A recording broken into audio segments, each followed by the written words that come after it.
You have written a book titled Balogun Oderinlo in Yoruba history. That's correct. You are from the family of Oderinlo. Yes, please. Is that what sparked that imagination to tell us the story? No, not only because I'm a family member of Balogun Oderinlo, but justice has not been served to this our great-great-grandfather, and I hate injustice in life. This was a man who delivered Yoruba from the incursions of the Fulanis. The Fulanis, they always had intention of conquering all the Yoruba land, and without Balogun Oderinlo, they would have been ruling us the way they did in northern part of Nigeria. The Hausas were conquered. So when we now talk of Hausa Fulani, there's nothing like that. But because they were conquered by the Fulanis at that time, that's why the Fulani is now the Hema. Most of the places now you hear of Hema of Kano, you hear of Hema of Sokoto. They are Fulanis. They are Fulanis. They are not the original owner of the land. They try it in Yoruba land, but our forefathers, Balogun Oderinlo, suppressed the insurrection of the Fulani at the Battle of Osogbo in 1840. State Affairs with Edmondo Bilo is live. You want to be governor come 2027. By God's grace. Bolanle Sarumi. Ọmọ di kaka di kuku, bẹ́ẹ̀ ló ń di kaka lójú ogun. Ọmọ òkè bàbá òkúta. We will be the governor in 2027. You're so sure. Very sure. The same way I was sure as well then. But God said it wasn't time. State Affairs with Edmondo Bilo is live. Before the Battle of Osogbo, Yes. Oderinlo had a pigeon. He had a pigeon. That's correct. The pigeon was like a spy. It was like a spy. He acted like a spy. For Oderinlo. Yes. He sent the pigeon to the Fulani camp. That's correct. The pigeon will go survey, Carry come out back. intelligence report. And in the book, you said fortified pigeon. Yes, it was a 45 pigeons. When you say fortified pigeon, what does that mean? You see, Oderinlo was taken at the age of 15 years old. He was taken by Haja. That the spirit of whirlwind. He was carried out. What the American will call abduction. He was abducted by Haja. In Yoruba land, Haja was the spirit of the whirlwind. He can carry people. Some people were carried away. They were taught things, how to use the herbs, powerful medicine. So Oderinlo was fortified by that Haja. So he gave him three things. He gave him Osai, he gave him a staff, and the pigeon. So those three things worked to help him in the battle. Those were the powers of Oderinlo. The staff is still in the family house. State Affairs with Edmondo Bilo is live. So I stood on the mandate of the PDP and I supported the presidential candidate at the time.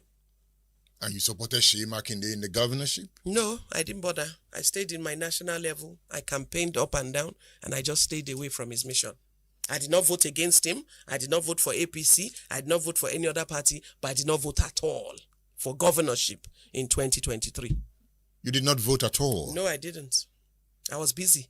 For a governor, you have said... For a governor that disappointed his follower, or what would I call myself under him. For a governor that wanted a level playing field for all the candidates? No, you are missing the point. That wasn't level. It can never be level if you ignore the female affirmative action. State Affairs with Edmondo Bilo is live.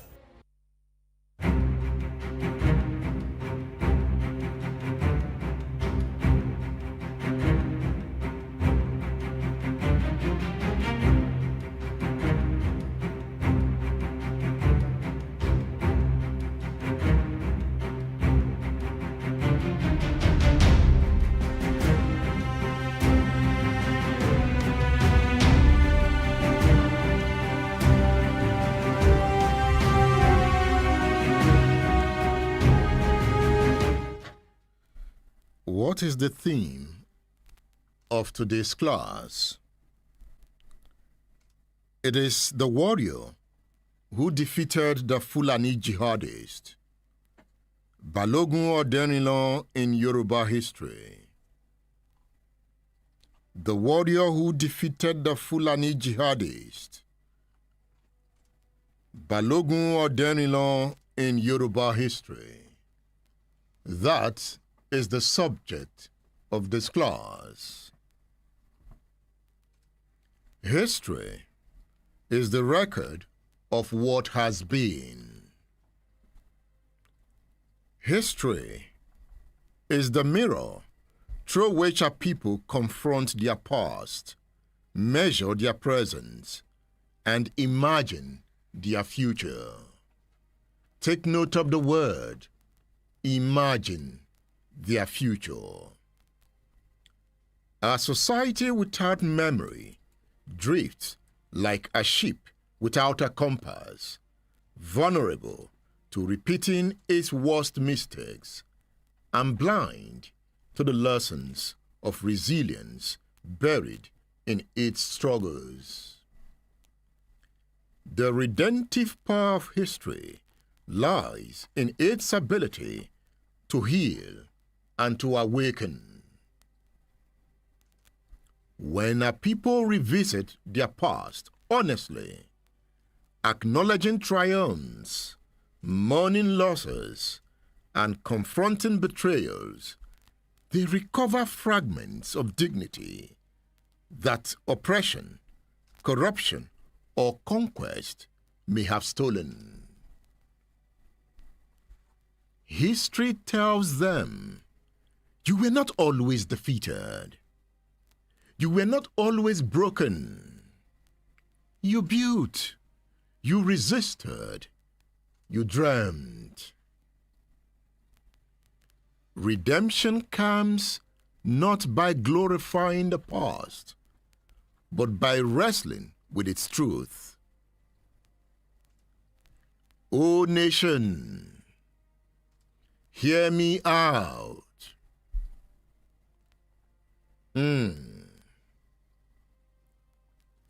Nations that deny their histories often inherit the chaos of silence, while those that embrace historical memory craft a clearer path forward.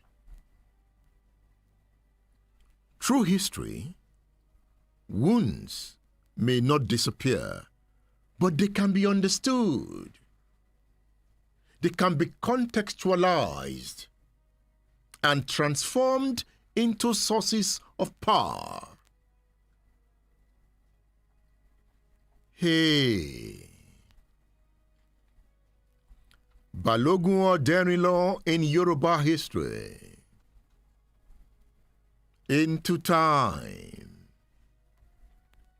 Flying in the present. Swimming in the past. Balogun Oderinlo in Yoruba history. Look at this book. Balogun Oderinlo in Yoruba history. Written by Nia Borishade. It is a book of history. Let's tell the story of this book. As you listen, fly with us. As you fly, let your eyes be on the moon. As you raise your hand to touch and feel the moon, take note of the colors of the stars. It is the power of the mind. It is the power of memory. It is history. It is politics. It is power. Nia Borishade on State Affairs.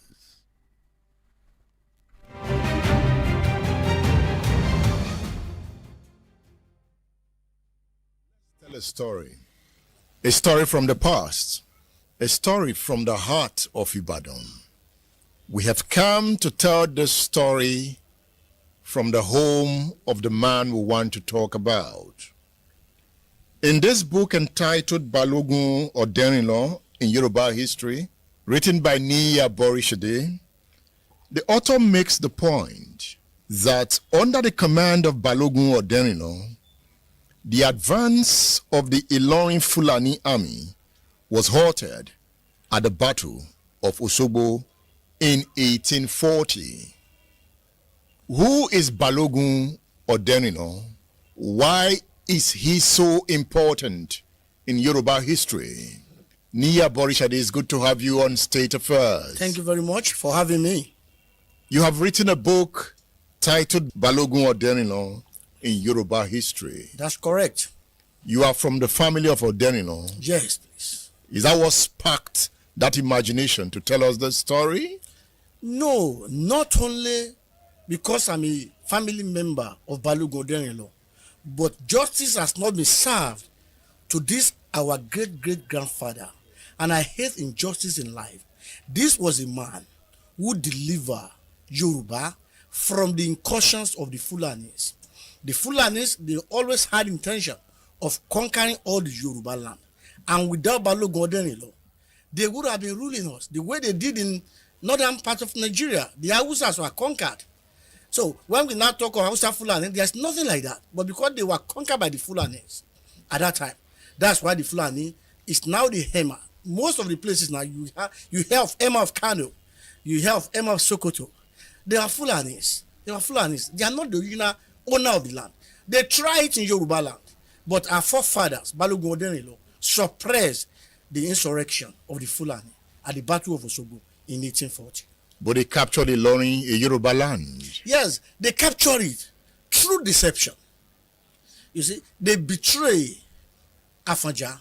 Afanja trusted them because they projected themselves with their religion, and he allowed them. He accommodated these people. He accommodated them because he thought, well, maybe they will bring peace to the land, but they had ulterior motive.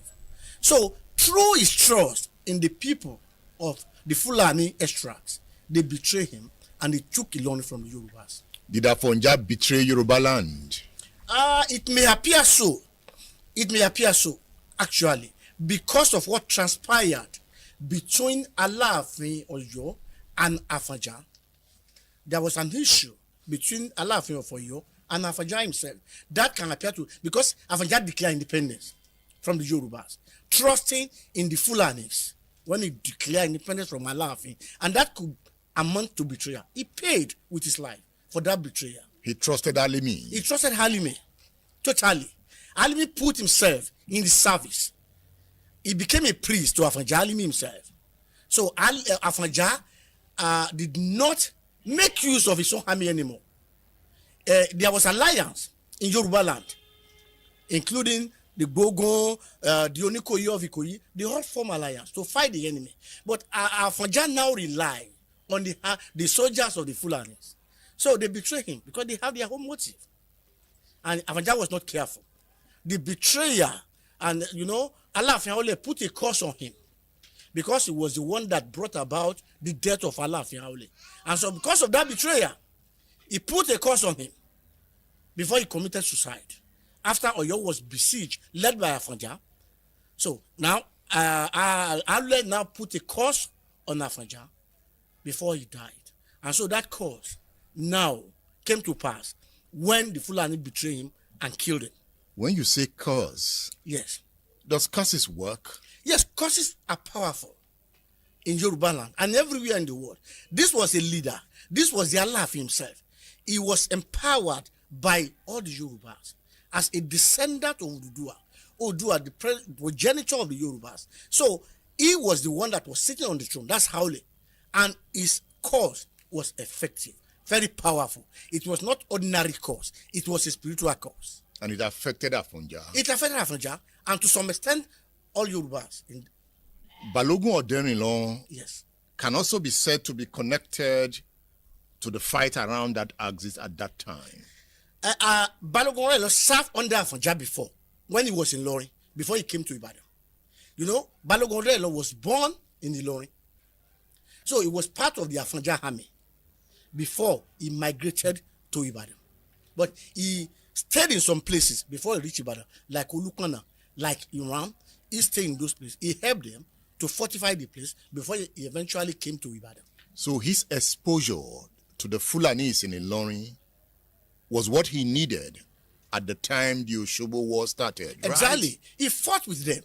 They were together under the Afanja army. So he knew their tactics. He knew how they fight. He has seen them fighting, and that helped him. He has studied them very well. He knew their the weapon they use, the way they fight, the formation of battles. So he knew them very well. He knew when to attack them. That's why he attacked them during the night. Oderinlo reigned at the same time when Oluyole was reigning. Oluyole was the Bashon. Oluyole was the Bashon. In other words, he was the head overall. Whereas Balogun Oderinlo was the Balogun at that time, next to Oluyole. Now, in the book, yes, it seems they had cordial relationship. Very, very cordial relationship. Very, very cordial. In fact, Oderinlo helped him a lot. Oderinlo was in Ibadan before Oluyole came. It was Oderinlo that welcomed him and assisted him. Even during the insurrection, when Oluyole would have been killed, when he was coming from the war, it was Oderinlo that helped him, that shielded him from being killed. So they had cordial relationship. And Oderinlo was faithful to him. Even when he died, Oderinlo sent people to his house to protect his property. Otherwise, the people of Ibadan, they were about to attack the property. But he sent 2 men of war to protect the house. You know, I'm wondering why you called Iba Oluyole a tyrant, a despot. That's you right. repeated that in the book. Of course, he was. He was a tyrant. That's the fact of the matter. He ruled by force. He ruled by force. And the people, if you read that book very well, you will see at the Battle of Osogbo, the people came after they finished the Fulani. They said they don't want him there again. They want Oderinlo to assist them. But Oderinlo said he would not disparage the person who held the title. He will not make any insurrection against him. He won't be part of the rebellion. So he checked the rebellion. They didn't listen to him. Those who didn't listen to him, they came to fight against Oluyole, but Oluyole overcame them. But Oderinlo was not part of it. How did Oluyole get to know that they were rebels within Ibadan at that time? He was a warrior himself. He had ruled for long. He knew the people about it very well. He had, everywhere you have intelligence report. Even among those people who are planning, he may have his own people who would pass the message to him. So he must have had intelligence report, but definitely not from Oderinlo. Oderinlo was not part of the rebellion. I was going there. Yes. Because at some point while reading, I was saying, did Oderinlo sell out the warriors that informed him they wanted Oluyole out? No, because when they came to Ibadan, he did not just arrest them immediately. There was war. They challenged his authority. They led their own people. Is it what you call the Ojaba War? Yes, they fought. But Oluyole was an experienced warrior. He trapped them. And when one ran away among them, he invited him back. The one that went to Ijayi? Yes, that went to Ijayi. There was deception. That Oluyole practiced. He pretended as everything was settled. He invited them back, and then he did what he has to do. So Oderinlo did not give them away. He wouldn't do that. We are in Oderinlo compound as we speak. Yes. This is where he lives. This is where he lived. This is where he held his court in those days. This building I'm pointing to, that's where he held his court. And I learned most of the warriors lived around here. Yes, almost all of them. The Oluyole house was there. Other people's Oluyedun house, all of them. They had court in Ojaba. They live very close. This helped them a lot during the time of war. They can quickly and easily gather themselves together, hold a meeting, and plan the strategy of war before they move. So it helped them. It was like a barracks of the army. Ibadan was a military wing of all the Yorubas. So we can say the Ojaba here and everywhere that is very close to this place can be said to be the barracks of the army in those days. The Battle of Osogbo was quite strategic. That's correct. Oderinlo led that battle. Yes. He stopped the Fulani. He stopped their incursion. It was a great battle. And that was a tough battle. It was in the 1840s. It was a tough battle. And he stopped the incursion of the Fulanis and thereby saved the Yoruba land from the Fulanis. Where did you get your facts from? The facts, even Oderinlo family, we know the story. The Magaji of Oderinlo is here. I'm a member of Oderinlo family. I'm a Magaji of Ajagba. The same family. So we know the family history. And there are other books as well that pointed to the fact. You must have read of Samuel Johnson. He wrote a book on the early Yorubas. You will read the history of part of what happened. But they did not get the intricacies of that history because they are not part of the family. So the family history, the war cloth that Oderinlo put on that battle is still in the family house. The staff that he used is still in the family house. So we have the weapon that he seized from the Fulanis is in our family house in Osogbo. So we have all this history. These are facts. Oderinlo was buried here. He was buried here. And I will show you the burial ground later. State Affairs with Edmondo Bilo is live. Ìròyìn ayọ̀ rèé fún gbogbo ẹni tó ń gbìyànjú láti tẹ̀síwájú nínú ètò ẹ̀kọ́ rẹ̀ ilé ẹ̀kọ́ gíga.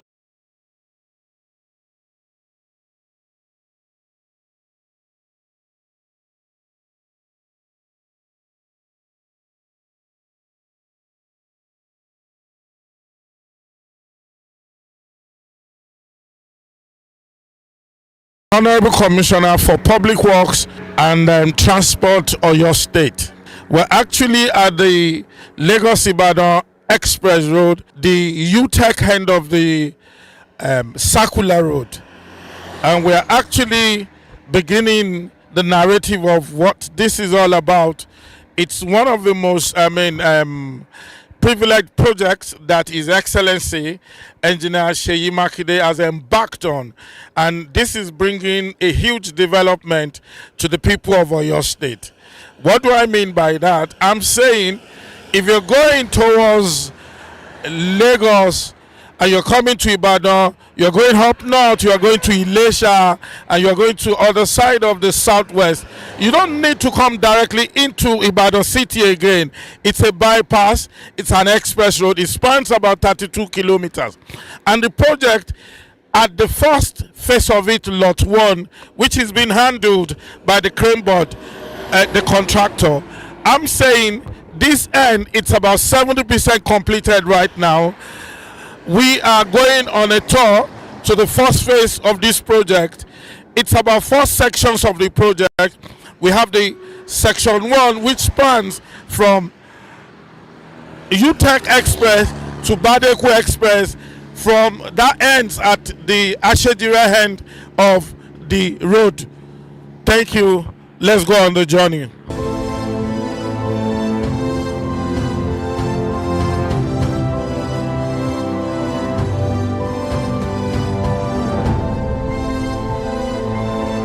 This is actually a world-class project.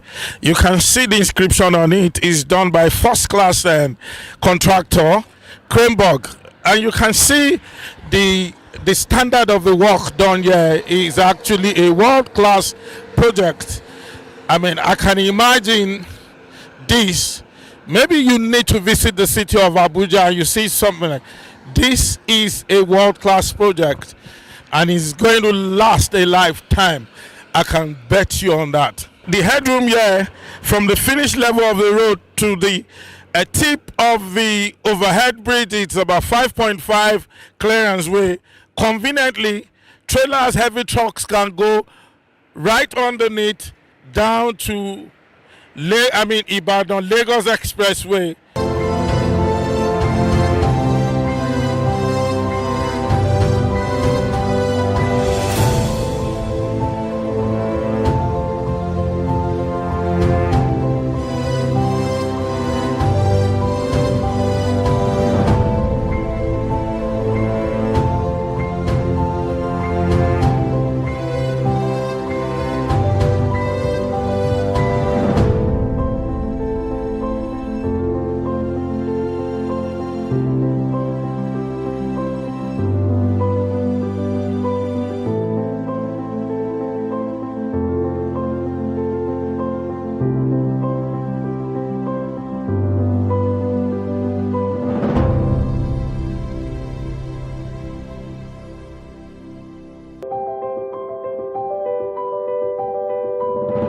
What you're seeing here is actually the installation of a solar panel that powers the communication antennas around this zone, because I mean it's going to be a world-class communication section from this end. Security is key to His Excellency, and that is why this is going on here right now.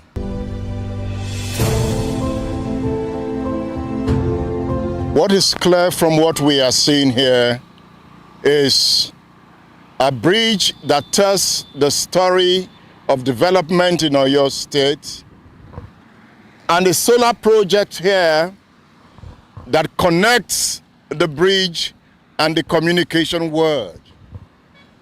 The poles are not just communication gadgets.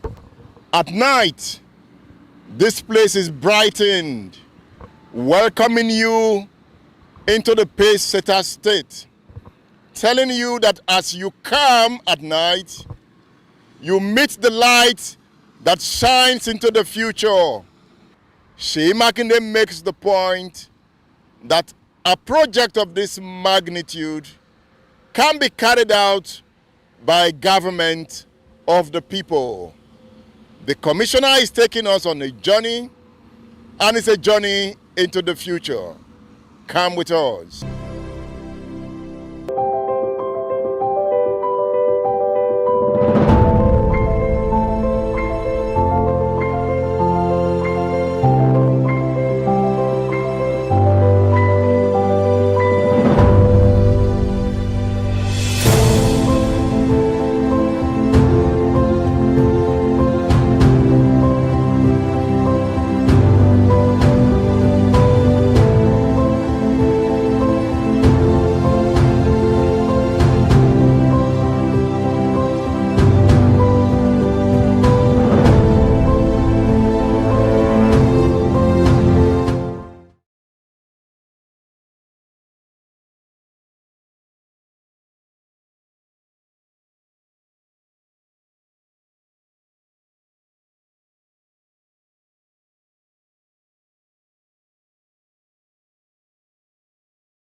The good part of this project is like it's three-dimensional.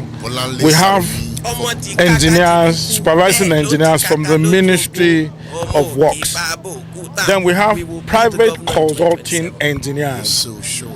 And we now have the contractors on site. So it's a threefold thing. Even if Works is not doing it right, or the contractor is not doing it right, the consulting engineer can always put a check to it. And that's a fantastic idea of project execution. And he has achieved that. So when he came back, that's when he fell sick and did not do the coronation. You suggested that some persons made the point that he was poisoned in the Sargon War. I said he wasn't. People made that was the belief of some people. But Oderinlo was above that level. Thank you very much, my Honorable Commissioner. You have said the right thing. We as consultants, we are professionals, and we are highly experienced because we have handled similar projects and we have succeeded. And so we have been on this project since January 2024. Here we have made tremendous progress. I think by the international standard, contractor is doing well, and we are putting a check into every of their use of materials, time, schedules, and also their performance. So I think the project is on course. A lot goes into the construction, starting from the investigation to determine the condition of the soil, and that will go into design of the foundation. And that's why you see the piers as big as 3 up to 4 feet diameter. Then also we are professionals, not just give bridge to anybody, give it to those who are experienced, who have done many of such. So that's why Kribok, who have done so many, even outside of your state, so many states in Nigeria, and they have worked on it, and that's why we have the result there. It takes also concrete works. It takes also specific alignment. It takes also specific experience in dimension. Quite a number of reinforcement is in place.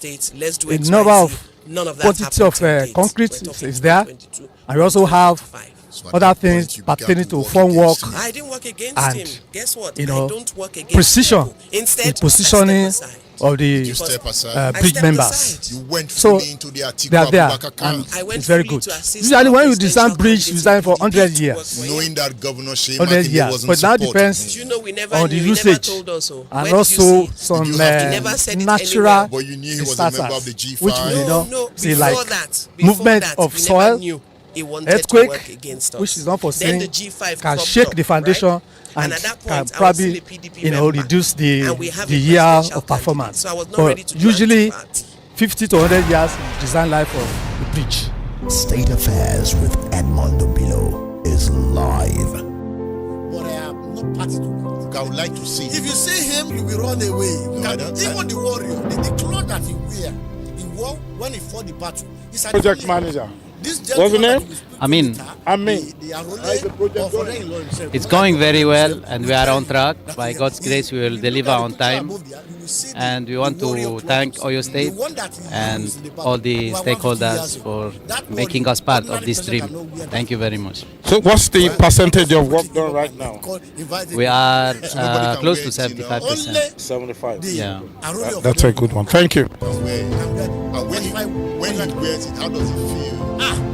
Hey, if you last time when we did the Ibadan something, that's the day you always wear that. You will see people wearing jail or shinab on the body, and that snap will not touch ground. No matter how much you wear, the cloth will soak it up. It was not ordinary cloth. So that was fortified. It's still fortified. It's still the fortification that has been done from the beginning. It's still on that cloth. The machines are rumbling.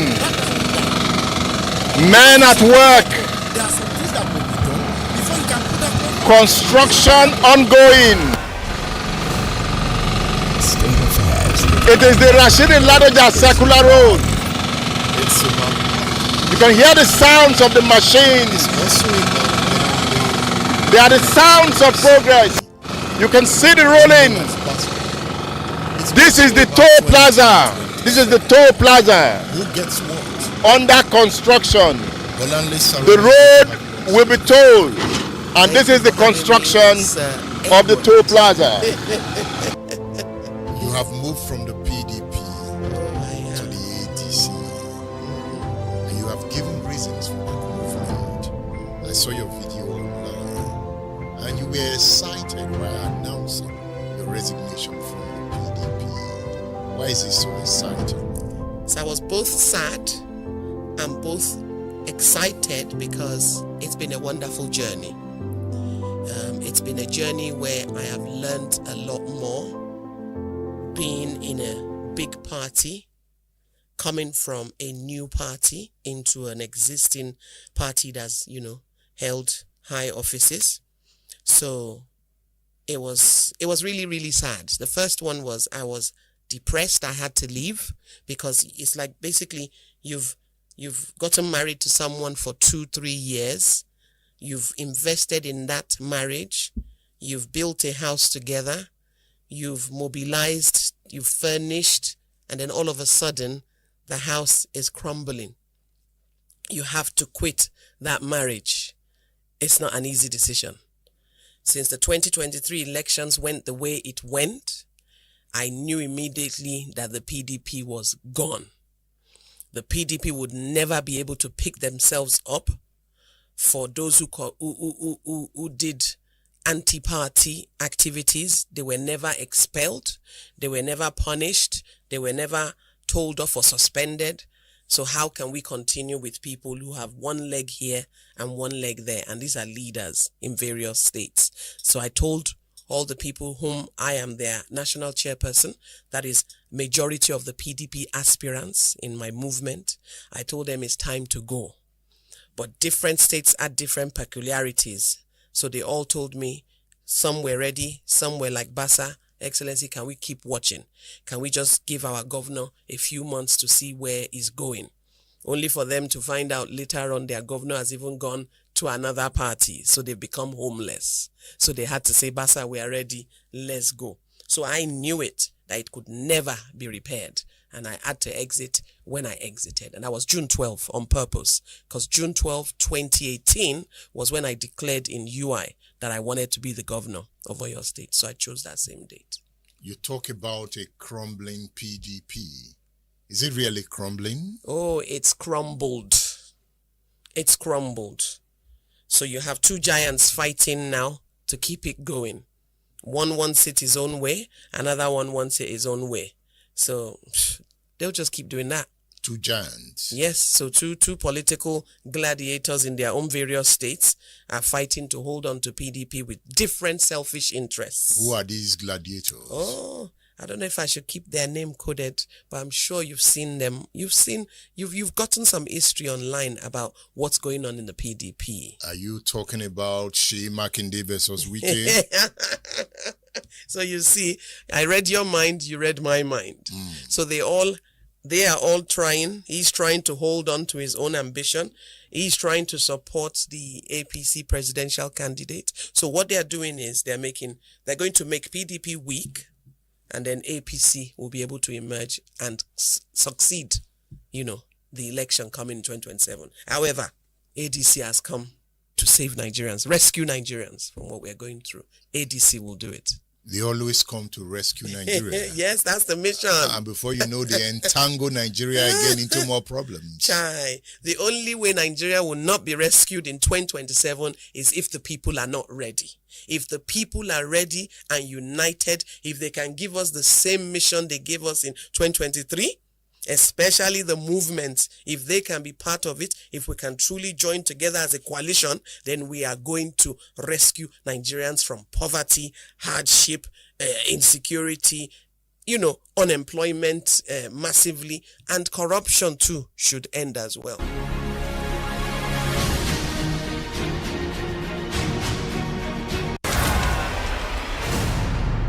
State Affairs with Edmondo Bilo is live.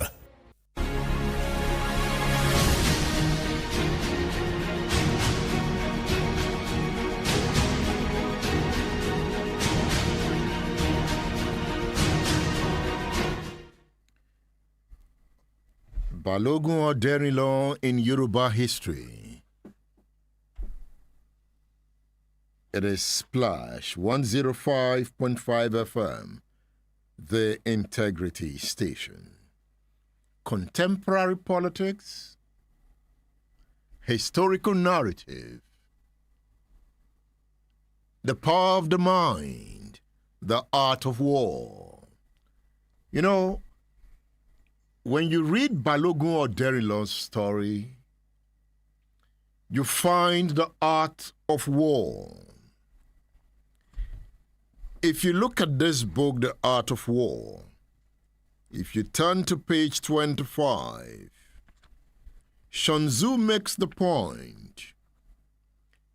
He says, hence, the skillful fighter puts himself into a position which makes defeat impossible and does not miss the moment for defeating the enemy.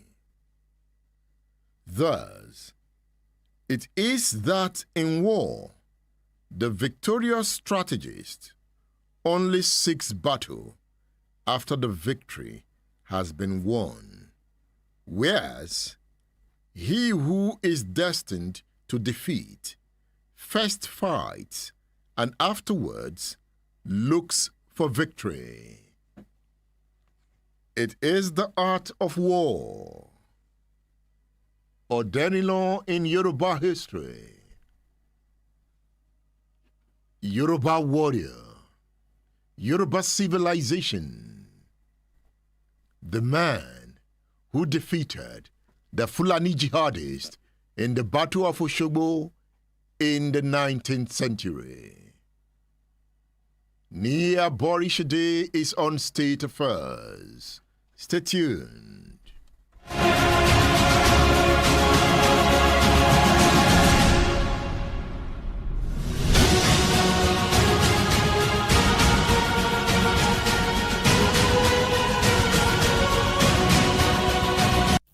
Before the Battle of Osogbo, Yes. Oderinlo had a pigeon. He had a pigeon. That's correct. The pigeon was like a spy It was like a spy. He acted like a spy. for Oderinlo. Yes. He sent the pigeon to the Fulani camp. That's correct. The pigeon will go survey, carry come out back. intelligence report. And in the book, you said fortified pigeon. Yes, it was a 45 pigeons. When you say fortified pigeon, what does that mean? You see, Oderinlo was taken at the age of 15 years old. He was taken by Haja. That the spirit of whirlwind. He was carried out. What the American will call abduction. He was abducted by Haja. In Yoruba land, Haja was the spirit of the whirlwind. He can carry people. Some people were carried away. They were taught things, how to use the herbs, powerful medicine. So Oderinlo was fortified by that Haja. So he gave him three things. He gave him Osai, he gave him a staff, and the pigeon. So those three things work to help him in the battle. Those were the powers of Oderinlo. The staff is still in the family house, although the Osai have gone away. When you say Oderinlo was fortified, Yes. so what would he do with those fortification that he got? He used it as a warrior. The best weapon that you can have in that time is what they call fortification of juju. They used juju to fight. That was their hammer. That is their machine gun. That's the most powerful weapon that you can have. A warrior who doesn't have it cannot fight. Before you can be called a great and mighty warrior, you have that juju well. You must have been fortified. The juju comes from where? Comes from, it's combination of herbs and leaves, animal skin, animals, a lot of things. And there are some word of incantation. So Oderinlo was fortified, even by his parents, and that the spirit of whirlwind Haja that I spoke about, who abducted him. While reading the stories of Yoruba land with specific to Oderinlo, Yes. I was feeling perhaps I needed the powers of Oderinlo. Can I be fortified? You can't be. I want to be fortified. You can't be. That was a different time. For instance, he was abducted by Haja, who fortified him. So, where is that Haja that will fortify you? Where is the Haja? Where is Haja? It was a kind of spirit. It was a kind of myth in those days, a spirit. Even now in America, you heard that people are being abducted by some forces, and sometimes they bring them back. So, in those days, it was a prevalence myth at that time. So, Oderinlo was carried away. For 90 days, he was under the tutelage of Haja. He was being fortified. He was being empowered. So, those power are not, you can't find it anywhere these days. Can't we go bring back those powers? Turn them into science? Yes, that should happen, because it reduced our development. Lack of those power. Those people, they knew the use of herbs. Today we are using Chinese herbs. When our forefathers, they knew the combination and the useful of herbs to treat ailments, not even to fight war, because they have their own way, the scientific way of doing things. But for some reason, we've abandoned what we have. We believe in foreign things, which is destroying our community. Now we have to go to the Chinese to buy herbs when we have a superior one that can help to cure ailments, to cure diseases. You know what excited me the first time I saw this book? It says, okay, perhaps that realization has come. Yes. That we know where we are coming from. That's right. But what then happens is that we didn't know where we were going to. That's a big problem. So you have gone now to trace this history. Yes. And you have given us a book. That's correct. That is a classic. Yes. I saw pure strategies of war. Yes. In this book. That's correct. I can also title this book Oderinlo's Strategy of War. Yes. And I have read The Art of War. That's by correct. Sun Tzu. And I'm saying, we also had our strategies of war. Yes. Let's look at the strategies of war that Oderinlo adopted in the Osogbo battle. That was the first thing when I was young that I started learning. What is our strategy of war? What is the battle formation? Then I learned a lot from Oderinlo's strategy of war. He didn't just fight. For about 30 days, when they were in Osogbo, they did not attack the enemy. There was counsels of war. What is the best strategy to attack these people? Right? Oderinlo first consulted his God. He was a worshipper of Shango. He consulted Osain. How do we fight this battle? The Osain told him, you will win this battle, but you have to take me along to win this battle. So, having consulted his God, that is spiritual exercise. He prayed. He sought power. He sought protection from his God. He was given proper direction, what he should do. to win the war. So he carried your sign to the battlefront. All the three things that was bestowed upon him by the Aja was taken to the war. The Osai, the staff, and the pigeon. So now, when they had the council of war, they decided to attack the Fulani. That is another thing. The Fulani at night. Fulani, they had horses. So the Ibadan cannot fight them in the day because they use their horses as a weapon of war as well. So they decided to attack them in the night. They knew that they are always weak. As he fought alongside with them, he knew their strategy. So he made a group battle formation. He divided his army into three. He led the one, and he put some strong personality, strong general, and the other two the soldiers. So when they attacked, it was in the night. So they attacked through the night, and they shot the people. By the time they attacked them, they were sleeping. They were confused. And those who were not dead, he sent his pigeon to take poison to the river. We had a drink, the Fulanis were, to the camp of the enemy. The pigeon delivered the poison. And those who survived the war, they drank the poison. By the time they woke up, they are almost dead. Those Ibadan just marched upon them and took over everything. So it was a real military strategy. Very, very tactical. Oderinlo knew his onion very well. He was a real war general of Yoruba. So without proper battle formation, without adequate planning, without strategy, no matter how powerful you are, you cannot beat the enemy. He knew the Fulanis fight with horses. Yes. And horses can't fight at night. They won't see properly. So he attacked them in the night. It was a strategy. A highly military strategy. That was a good one. And that's why he was victorious. He didn't just because he had power. You see, a powerful man without adequate plan is a lazy man because he will lose the battle. Despite Oderinlo power, he still had to have his own strategy. He made a very powerful strategy to attack the enemy. But the pigeon died. He died. He inadvertently took the poison in his mouth. But he delivered the message. I guess he finished his race. And he died. It was a great loss to Oderinlo. I was pained when the pigeon died. Yes. They have been together for many years. Since the age of 15. And I became fearful for Oderinlo. Okay. I said, his pigeon had died. Yes. The pigeon that spies for him. For him. That's correct. I said, okay, he will become vulnerable. But he still had the staff. The staff also was a weapon of war. You see, the legend has it that when he wanted to go to war, if he can use that thing to command the army from the ground, spiritual army, not physical one. So the staff was very powerful. He was given the staff by the Aja. You know how they commanded these spiritual armies? Yes. Still fascinates me. Yes. Sometimes they sound like subjects of fiction. No, they are not fictionary. When you see people praying as well, they command the angel to act for them. The same way these people use their spiritual, it's only in a different way. When we are praying now, we say, "Oh, angels, come and surround this place, take over," and we believe it's happening. But this one also, they have their own way of commanding what you can call angels in those days. Their spiritual army, they help them during the war. They help him a lot. So Yorubas are very powerful people. When it comes to metaphysical power, they are very powerful people, and they use their own advantage. And they may that we are allowed to develop on our own. Things will have been different in Nigeria.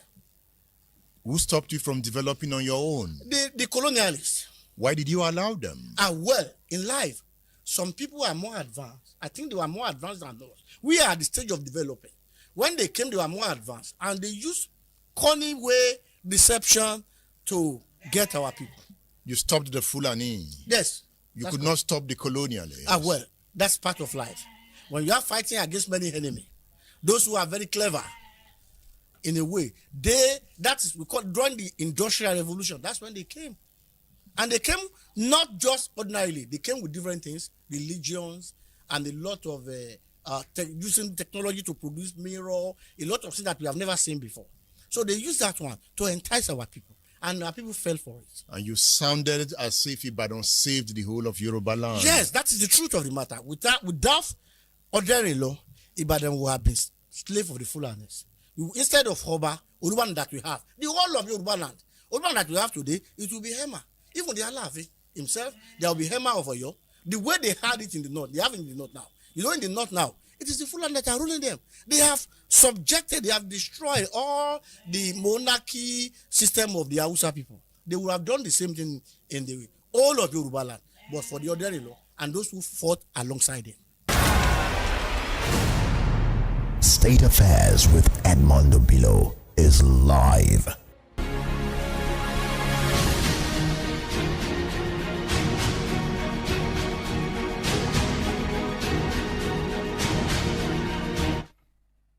Balogun Oderinlo in Yoruba history.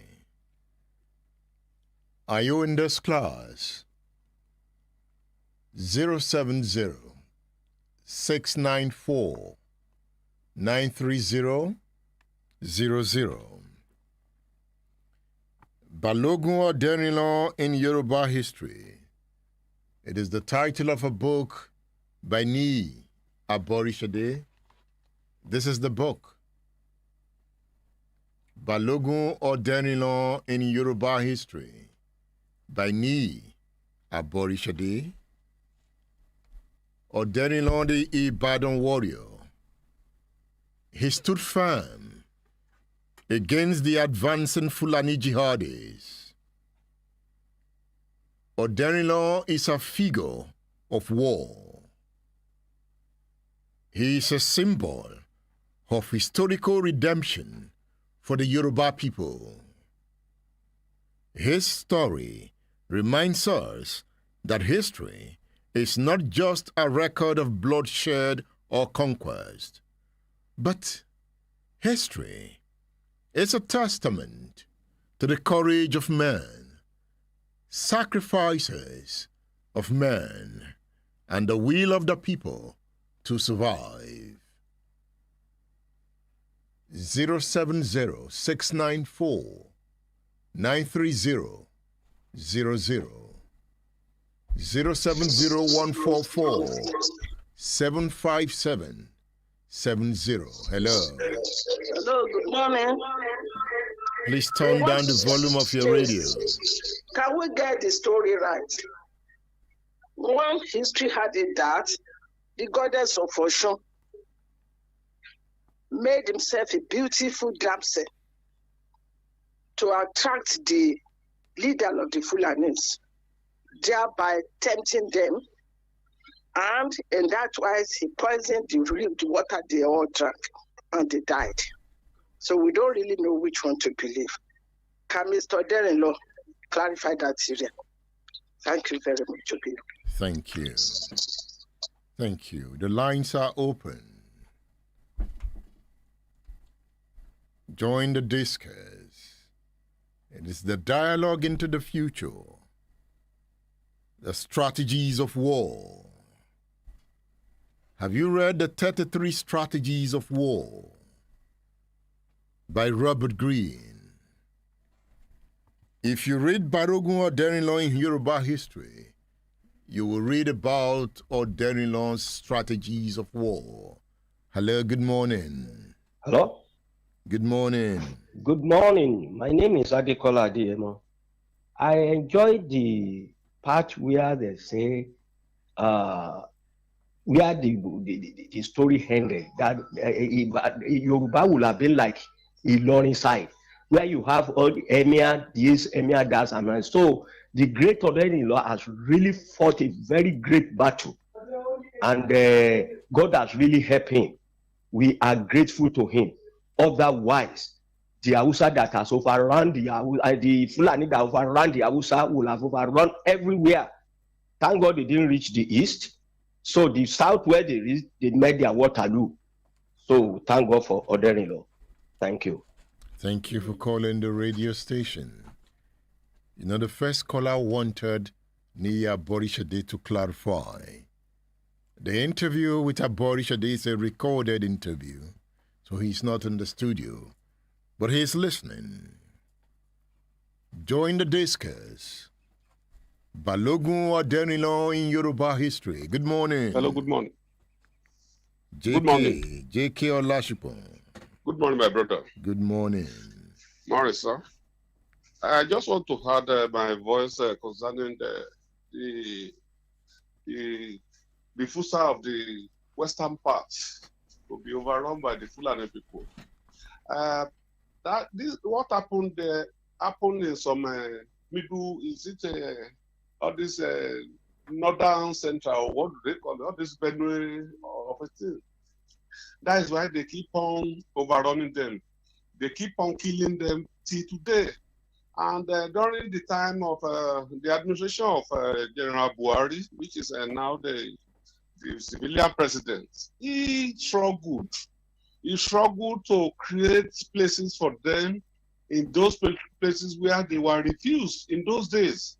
And the plan is still there. That is why they were talking of Ruga in every 774 local governments across the country. So it's like creating space for them, and it will not work. Officially, they are trying to permeate through government policies. And I pray we open our eyes. Thank you, Edmund. Thank you, J.K. Olashukwu. Are you on Twitter? X?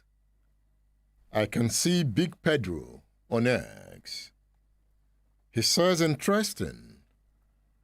I hope something like this is done for others, like Uluyole.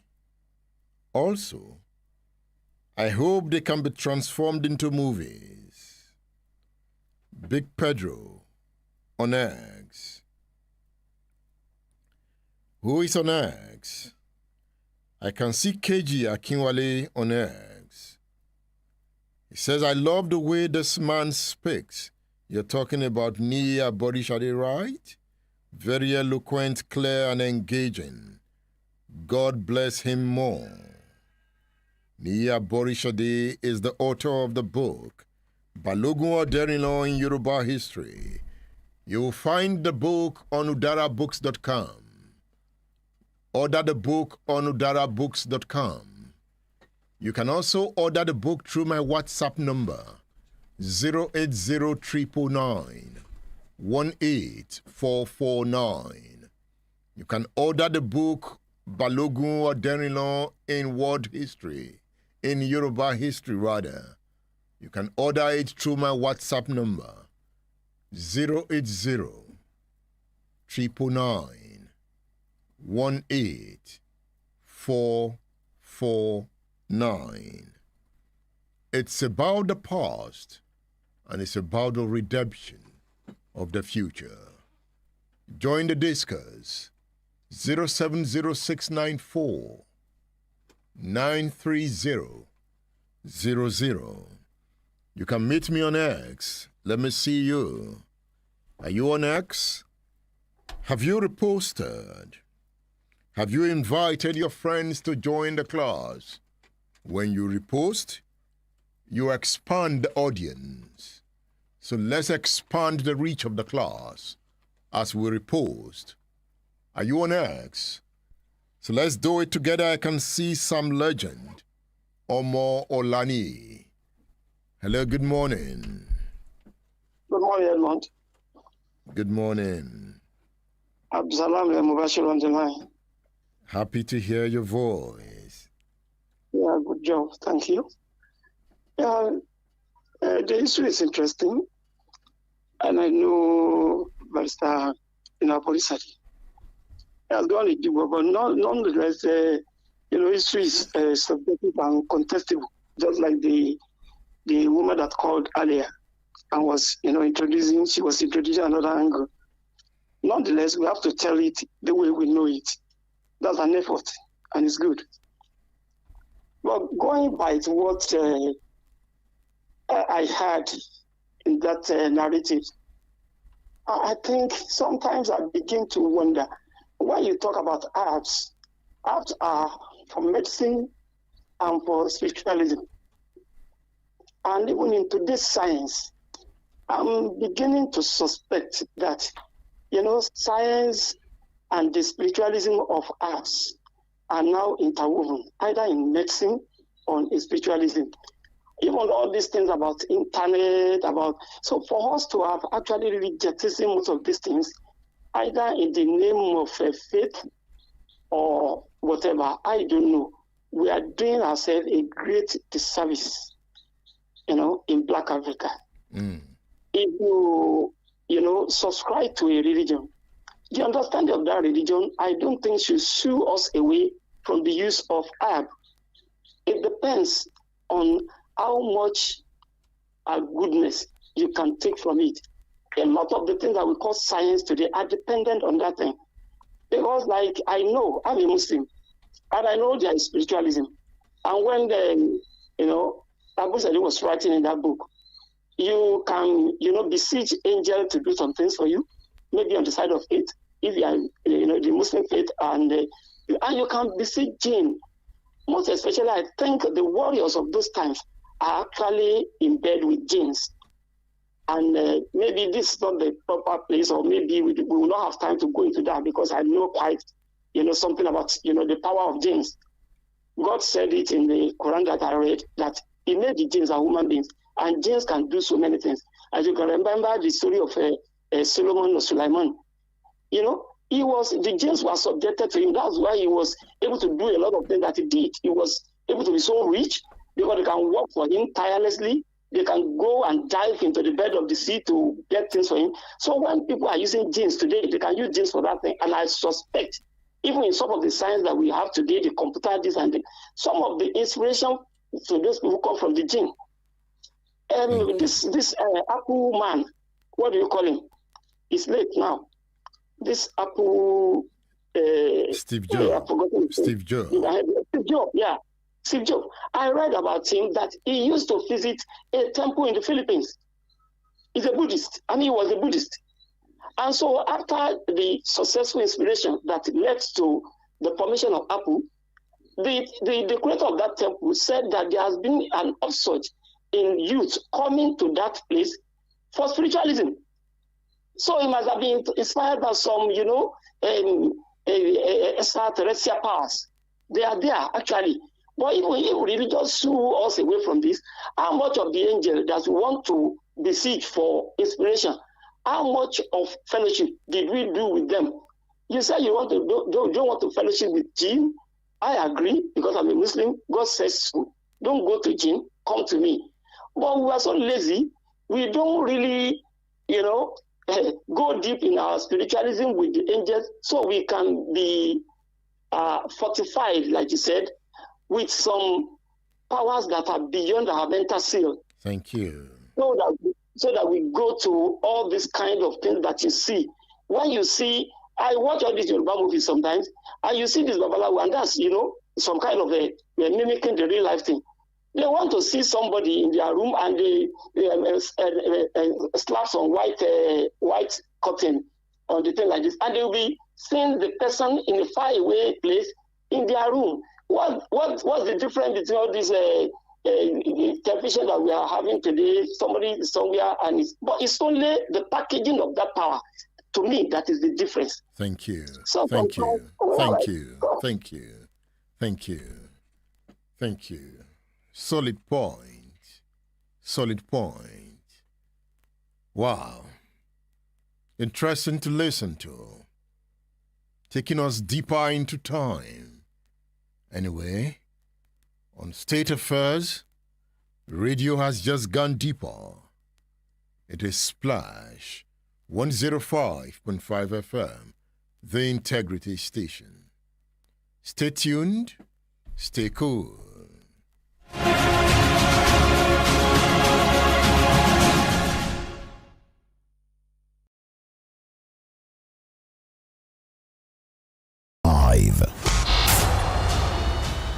Stay tuned.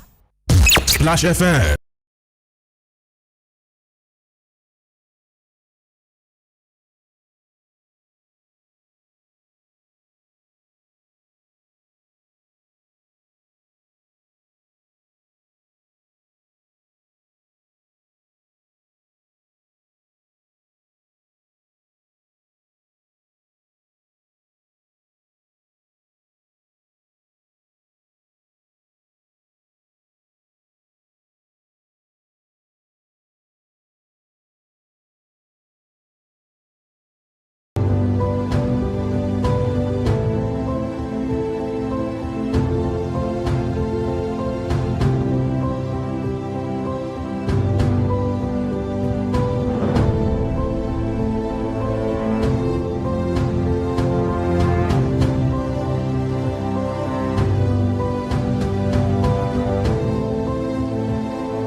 The good part of this project is three-dimensional. We have engineers, supervising engineers from the Ministry of Works. Then we have private consulting engineers. And we now have the contractors on site. So it's a threefold thing. Even if Works is not doing it right or the contractor is not doing it right, the consulting engineer can always put a check to it. And that's a fantastic idea of project execution.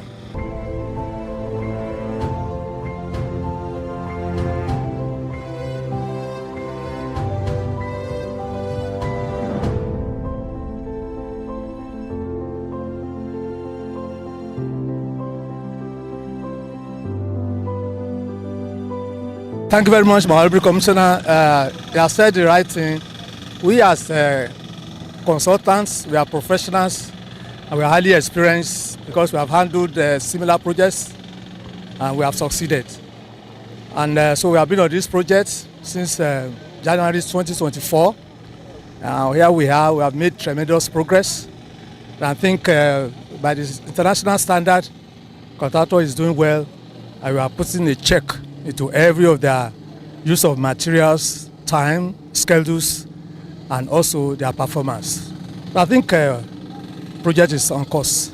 A lot goes into the construction, starting from the investigation to determine the condition of the soil, and that will go into design of the foundation.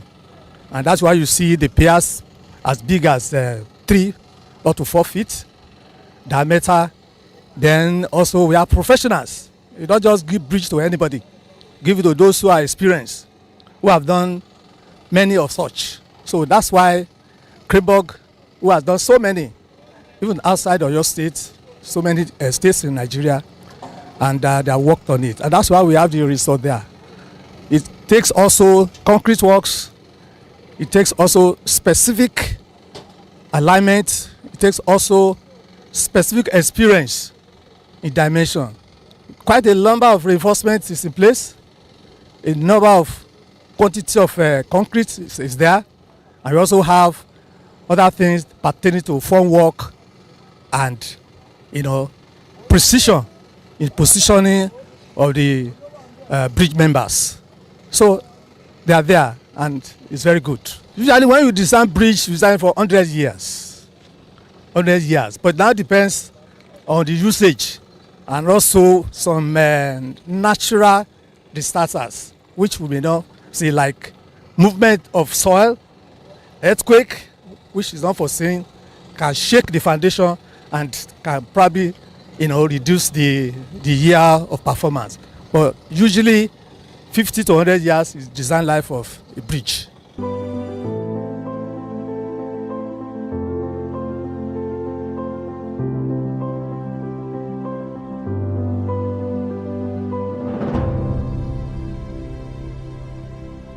Project manager. What's the name? Amin. Amin. How is the project going? It's going very well, and we are on track. By God's grace, we will deliver on time. And we want to thank Oyo State and all the stakeholders for making us part of this dream. Thank you very much. So what's the percentage of work done right now? We are close to 75%. 75? Yeah. That's a good one. Thank you.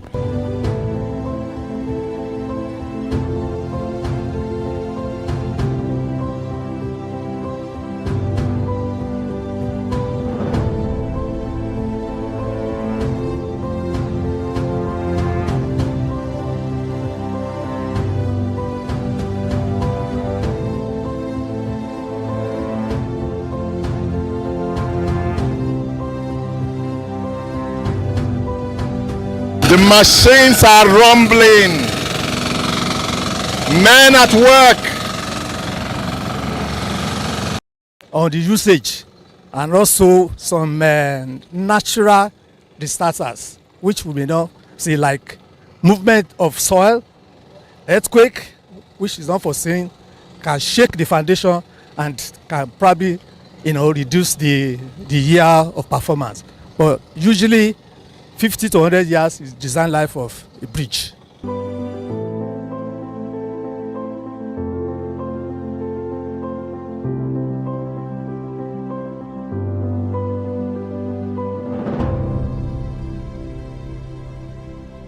project manager.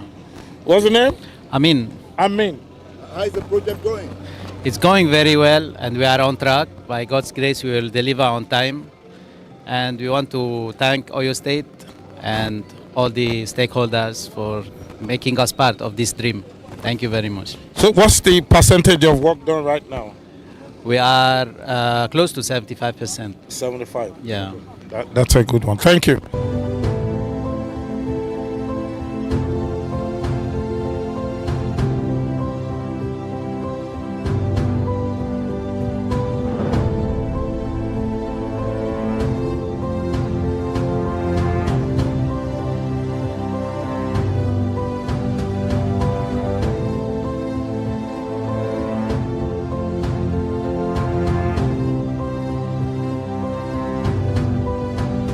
The machines are rumbling.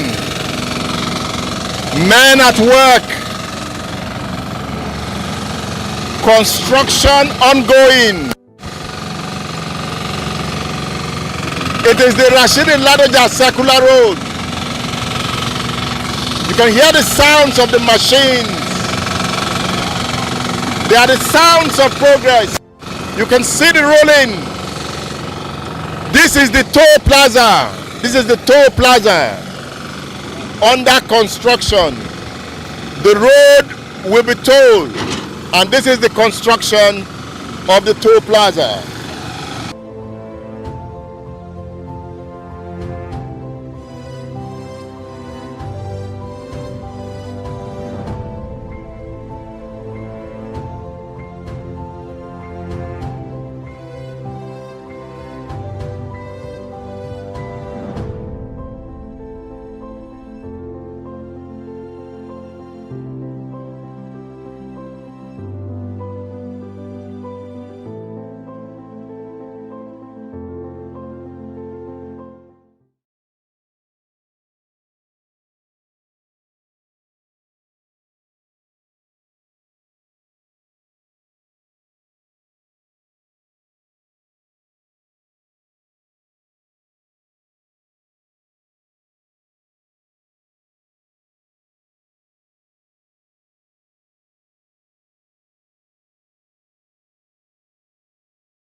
State Affairs with Edmond Obilo is live.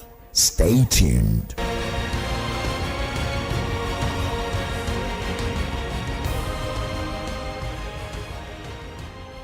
You want to be governor come 2027. By God's grace. Bolanle Sarumi. Ọmọ di kaka di kuku, bẹ́ẹ̀ ló ń di kaka lójú ogun. Ọmọ òkè bàbá òkúta. We will be the governor in 2027. You're so sure. Very sure. The same way I was sure as well then. But God said it wasn't time. State Affairs with Edmond Obilo is live. You have written a book titled Balogun Oderinlo in Yoruba history. That's correct. You are from the family of Oderinlo. Yes, please. Is that what sparked that imagination to tell us the story? No, not only because I'm a family member of Balogun Oderinlo, but justice has not been served to this our great-great-grandfather, and I hate injustice in life. This was a man who delivered Yoruba from the incursions of the Fulanis. The Fulanis, they always had intention of conquering all the Yoruba land, and without Balogun Oderinlo, they would have been ruling us the way they did in northern part of Nigeria. The Hausas were conquered. So when we now talk of Hausa Fulani, there's nothing like that. But because they were conquered by the Fulanis at that time, that's why the Fulani is now the Hema. Most of the places now you hear of Hema of Kano, you hear of Hema of Sokoto. They are Fulanis. They are Fulanis. They are not the original owner of the land. They try it in Yoruba land, but our forefathers, Balogun Oderinlo, suppressed the insurrection of the Fulani at the Battle of Osogbo in 1840. State Affairs with Edmond Obilo is live. So why do you need a coalition to rescue the Nigerian people? So with my experience since 2018, when I've been involved in contesting, I discovered that there are some giants who have been there for yonks, 20 years, 30 years. They know the voting patterns. They know the different areas where this place is predominantly this party, this place is mostly that party, and they also know where things can disappear and reappear. So if you do not have people like that, your votes will not matter. For example, I've found out that there are ways how they've been doing it before they do it. They've been voting before the voting. That happens also in Nigeria, in this country. So therefore, Peter Obi, if it is him coming, he definitely needs to work with those who are more experienced than he is. He needs, especially when it comes to a presidential race. A presidential race is not moi at all. Governorship is hard as well. Talk less of the whole Nigeria. Then his popularity too, from this last election, has not grown all the way to the whole 37, including Abuja 36 and Abuja states, right? So he definitely needs to align with those who are popular, the leaders who are popular in those certain states, so that they can marry their votes for him, give it up to him as well. Otherwise, we're not going anywhere. So we do need to join up. So when we talk about joining up of who? Is it the same persons that have governed over time and have plunged the country into acute poverty? Is that the coalition you are talking about? So the coalition is going to be with different leaders in different states. When we say some of them have plunged the country, you'll be shocked to discover it's not so. So say, for example, I'm the governor of this state now, and I start governing. And I have my commissioners for different sectors in different areas. So I have a commissioner on women affairs, commissioner on infrastructure, right? I push budgets, send them money. So women affairs, I say, make sure you take care of the elderly, provide for new mothers and children up to 6 years old. What if that person is the one, they've truly gone to the far end of the state to deliver governance there for me? So sometimes we always think it's the head alone that's messed up a country or a state. It's not so. If they're surrounded with some people who are corrupt and dodgy, then definitely you will always have what we are going through today. But he picked them. He nominated them. That is, well, so now talking about nominating them, they were not all aligned with the person's mentality. They all came from different fractions. So say, for example, now you need a coalition. This person is coming with their own slot once they deliver. So you must give them a slot as a commissioner, for example. This group, this leader is coming with his own person too. So you don't know what mentality they came with. You don't know what their own principles are. And it's difficult to groom a grown man or a grown woman to tap into how you want it to be done. But there should be certain standard of governance, of leadership, that everyone must adhere to. Yes. If leadership is visionary. And must be accountable to as well. And that is why I said, even during that last debate we did together, well, that you hosted us, I said it that I would have 5 mayors in my state. Reason being, they would be the key heads to check and balance things for me. Because there's no way I will be here in Ibadan, in the secretariat, and I'll know truly what's happening in Ogbomoso North. So those people will be the mayors for that zone. So there'll be 5 mayors in 5 zones. It's not easy as one man to follow up on all the people he appointed. State Affairs with Edmondo Bilo is live. It's about politics. It's about power. Splash FM 105.5. State Affairs with Edmondo Bilo is live.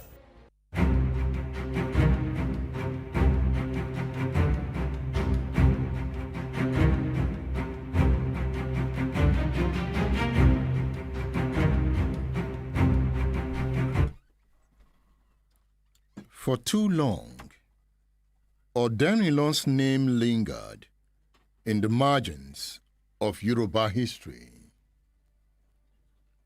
For too long, Oderinlo's name was overshadowed by other figures and forgotten by many.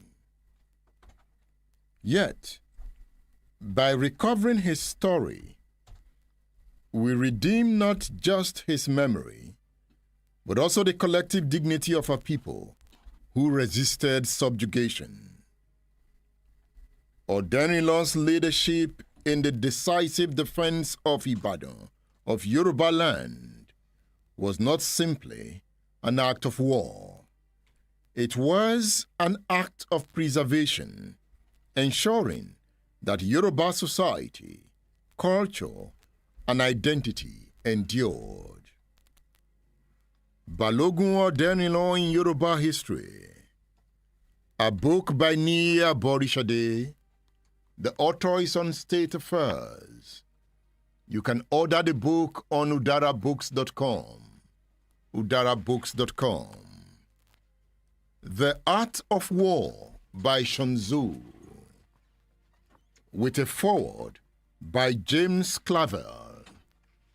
The Art of War by Shunzu, with a foreword by James Clavell.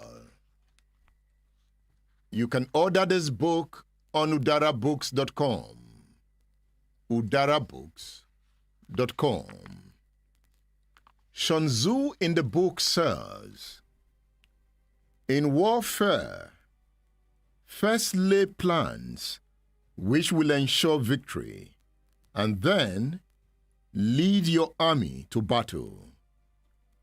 If you will not begin with stratagem, but rely on brute strength alone, victory will no longer be assured. These are the words of Shunzu in the book The Art of War. It is the age of war, the age of the Oderinlos. They are always there. The Art of War. Have you read the 33 Strategies of War? The 33 Strategies of War by Robert Greene. In this work, you will find the strategies of life, distillation of strategies of war that can help us gain mastery in the modern world. This book spans world civilizations, synthesizing dozens of political, philosophical, and religious texts. The 33 Strategies of War is a comprehensive guide to the subtle social game of everyday life. Based on profound, timeless lessons, it is abundantly illustrated with examples of the genius and the folly of everyone, from Napoleon to John Crawford and Hannibal to Ulysses Grant, as well as diplomats, captains of industry, and samurai swordsmen. 33 Strategies of War. You can order this book on udarabooks.com. 33 Strategies of War. You will find the book on udarabooks.com. The book of the day is Balogun Oderinlo in Yoruba History. You know, the story of Oderinlo is also the story of Ibadan. Hey, look at this big one here. Ibadan, Foundation, Growth and Change, 1830 to 1960. A book of history by Professor Tony Falola. Ibadan, Foundation, Growth and Change, 1830 to 1960. That is the book. Hardcover, classic. If you have this, you have the story of Ibadan on your palm. Tony Falola did the job of a historian of global standing. In this work, you find the power of history. Ibadan, Growth, Foundation and Change, 1830 to 1960. You will find the book on udarabooks.com. You can also order the books through my WhatsApp number 080 999 18449 080 999 18449. If you turn to page 30 of the book Balogun Oderinlo in Yoruba history, the author writes, Oderinka Oderinlo grew up under the wings of his parents and families in a place that they named Ajagba Ilorin. As we would see later, Oderinka Oderinlo, when he arrived in Ibadan, also founded a village known as Ajagba Village, near today's Iyano Church, and the name of the compound in the town is known as Ajagba Compound. Have you read this book? Read it for the recollection of history. The lines are open. Join the discourse.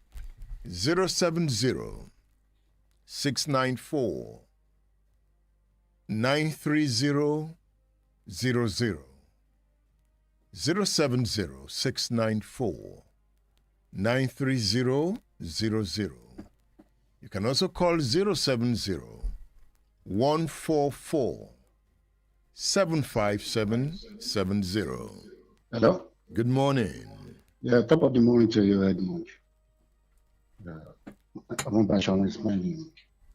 I just want to have a little contribution to the history of Balogun Oderinlo and the problem of the wall of Fulani. You see, first and foremost, kudos to the writer. He did a lot of well done job. But, you know, Oderinlo is next to the Oluyole, right? Do you know that the battle claimed the life of many Ibadan warriors? Getting to a state that Oderinlo needs to communicate with the people here in Ibadan. There is no. Hello. All right. Sorry about that. Good morning. Hello, good morning. Yes, chapter 8 of the book entitled The Third Ibadan. Hello, good morning. Yes, good morning. How are you, sir? I'm fine, thank you. Yes, I have to interject in this conversation. I'm proud to the conquest of Fulani at Osogbo. Do anybody of us remember the input of the Ààrẹ Ọ̀nà Kakanfò, Oyeje of Ògbómọ̀ṣọ́, of that time? And I want to ask, what is the origin of the Balogun Oderinlo? Thank you very much. Thank you. The origin. History is a complex subject. And I'm a lover of Yoruba history. And as I read the depth of the mind of Yoruba civilization, sometimes I come into conflicting narratives. But in the conflict of the narratives is an authentic truth. Authentic truth in the sense that there is a people who know who they are. But in narratives, they explain who they are, sometimes in conflicting terms. It is not about the terms. It is that they know who they are. Because they know themselves, the understanding of their journey prepares them for the future. In this sense, Balogun Oderinlo in Yoruba history offers an opportunity of understanding the past. It is left for analysts to break it down. The lines are open. Join the discourse. It is Splash 105.5 FM, the Integrity Station. Hello, good morning. Edmond, top of the morning. I cover this what network, please. Yes. Can you hear me now? I can hear you. Hello? I can hear you. I'm about to call you back. Can you hear me? I can hear you. All right. Thank you. Are you on X? Let me see you. Let me see you. Oh, lo, lo, lo, Google. Hello. Hello. Good morning. Yes, turn down the volume of your radio. I'm doing that already. All right, the ball is in your court. Yeah, I really want to. I'm Adekola Adegoke. I really want to commend your work because you are driving us back to the history, and it's something we need because you who forget the history won't be able to navigate the future. So I really commend your work, and may God bless you with this. Still continue to give us more of this. Thank you. Please turn down the volume of your radio, please. Is it gone? Oh, I thought he still wants to tell me more. Thank you. Thank you. Thank you for the words. Good morning. Good morning. Yeah, this is Adeyemo calling from Modena. All right. What I want to say about Edmond, you have been trying to let the people world know our warriors. But the government did not take the history deeply to the incoming children. Go to all those private. Sometimes we take our children along those status. All right, I'm not enjoying that line. Sorry about that. That line is not clear. Are you on X? Let me see you on X. Come on. Yes. As you repost. Hello, good morning. Yes, good morning. My name is John Oyisi. Mr. John Onyisi, good morning. It's a pleasure speaking with you this morning. Thank you. You see, these African powers we are talking about, it is real, it was real, and it will continue to be real. Even if you go to your own origin, there is a deity that is governing them. As you are sitting in the radio house now, it is governing you. Because you are the son of that place. It cannot be renounced. But I don't know why our people, because of the religion we borrow, have decided to turn their backs on them. If you go to my place, we have ours. They used such even to defeat the jihadists in those days, and that's why the jihad does not capture my people.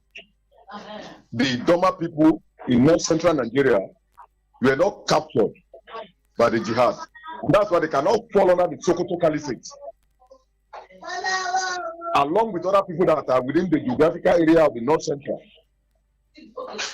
Each of these regions, each of these people have their own dialect and they have their own way of communicating with the gods. There's no way we can put it behind. Continue to do your good work, Edmond. I love you, Nigerians love you. Thank you. You know, I'm tempted to ask, where are the deities? Where did they go to? If you are not happy that the people have refused to interact with the deities. Take it up as a challenge. Bring them back. Deities, are they mysteries of the past? Can John Onyisi be a deity? What does it take to be a deity? What do deities do? Do they change the world with the power of their minds? Do deities have minds? Do they drink water? Where do they live? I can see one in the skies. Let's go on eggs. And let's expand the class as we go by reposting. That brings more persons into the class. The warrior who defeated the Fulani Jihadist. Balogun Oderinlo in Yoruba history. Are you there? Okay, I can see you here. Ace Baba is on eggs. He says, I am enjoying it. But there's something I don't understand. He said Oderinlo was born in Ilorin. Does that mean that the Oderinlos are from Ilorin originally? He makes that point here. Perhaps. Man is a migratory bird. Yes, the man is more stationary now. Then people were moving from places to places. But he has established in this book that Oderinlo came to Ibadan from Ilorin. Remember, many persons that are Ibadan today came from different parts of Yoruba land. Oluyole came from Oyo. Ibadan is the melting pot of warriors. Who wants to go to war? Have you seen the statue of Oderinlo in front of Makbu Hall? That is the man we are talking about. That warrior with pigeon on his shoulders. The art of war. Ibadan, foundation, growth and change. Strategies of war. Balogun Oderinlo in Yoruba history. Nia Borishade is on state affairs. He is the author of the book, Balogun Oderinlo in Yoruba history.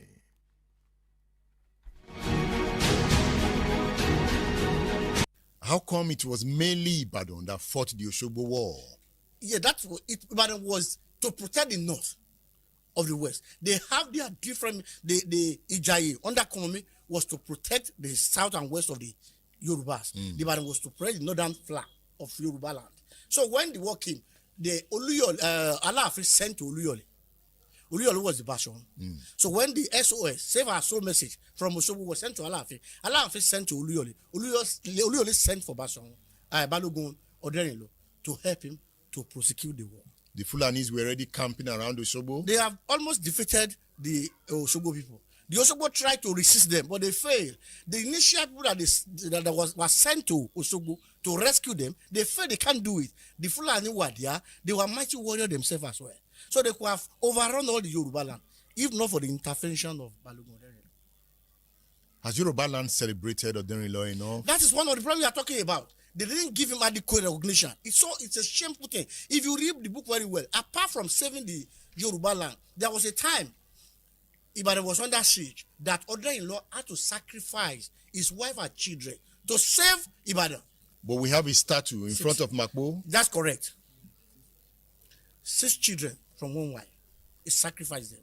He paid dearly for Ibadan to be saved, apart from what he did to the Yoruba land. You see, they used cake bean.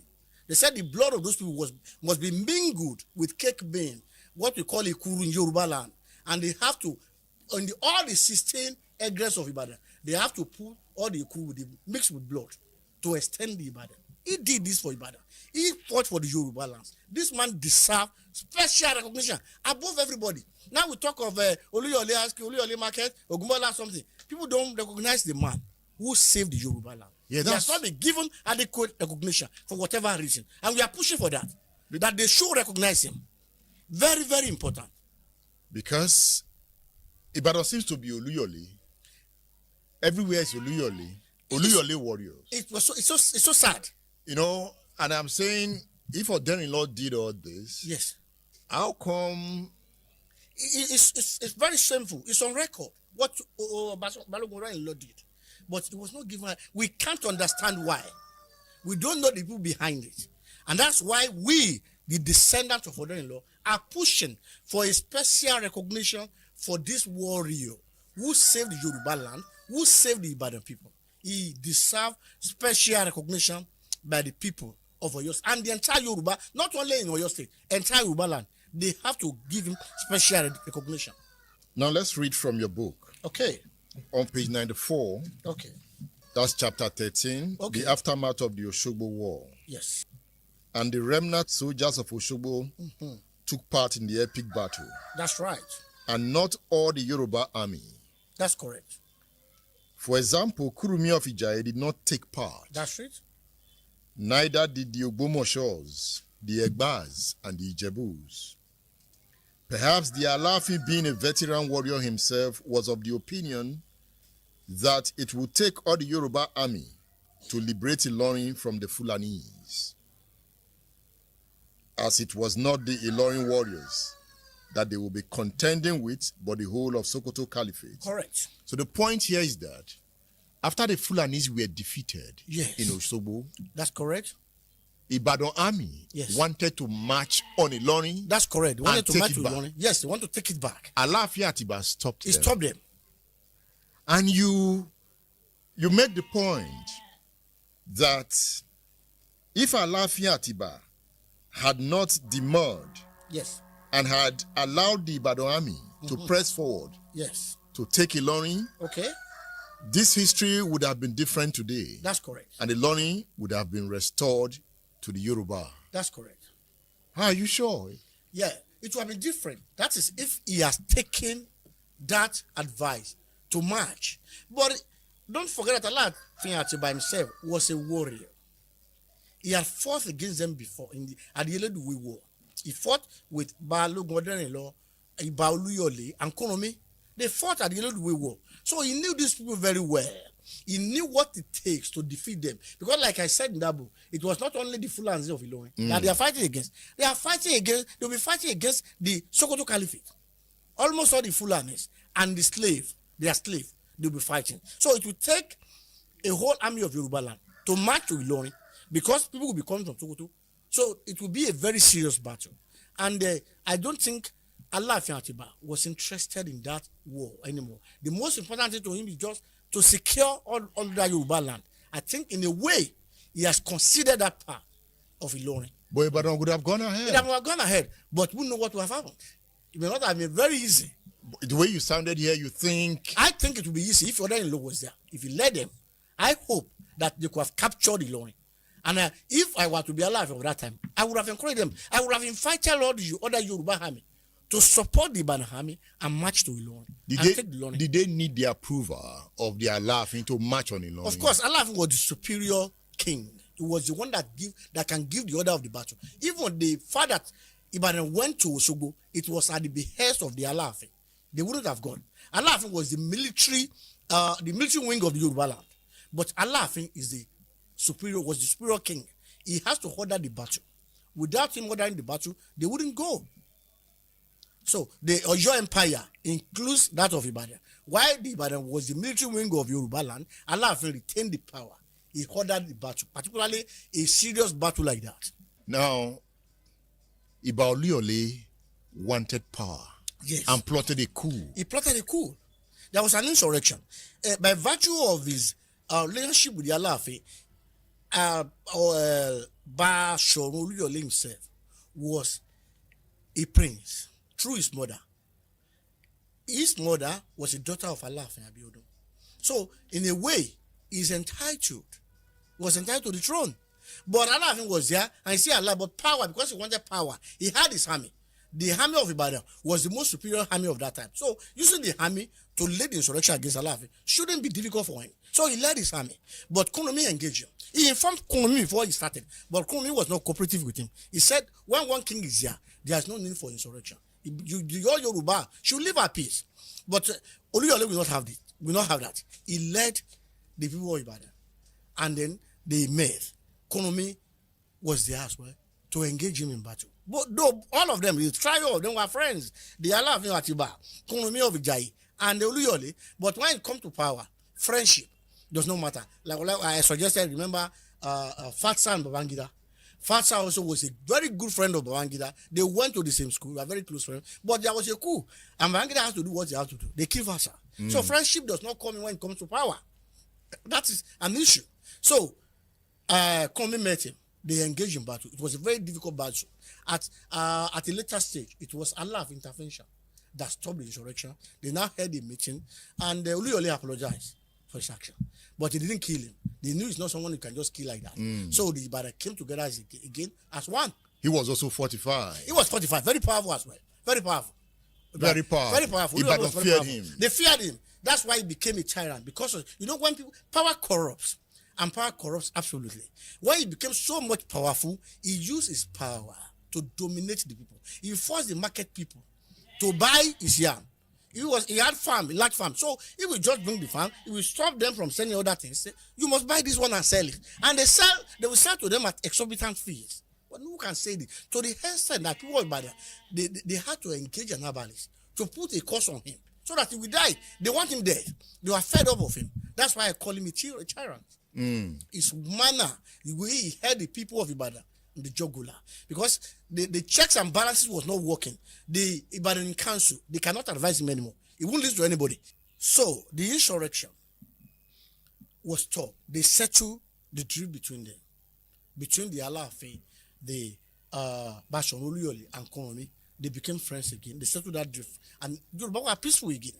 But we won't forget the insurrection. But he was a tyrant, like I said. He dominated his people. He forced the market people to sell whatever he wanted to offer at exorbitant fees. He was holding the people at jugular to the extent that the people, they have to invite an herbalist from another town to come and help them to put a curse on Bashorun Oluyole.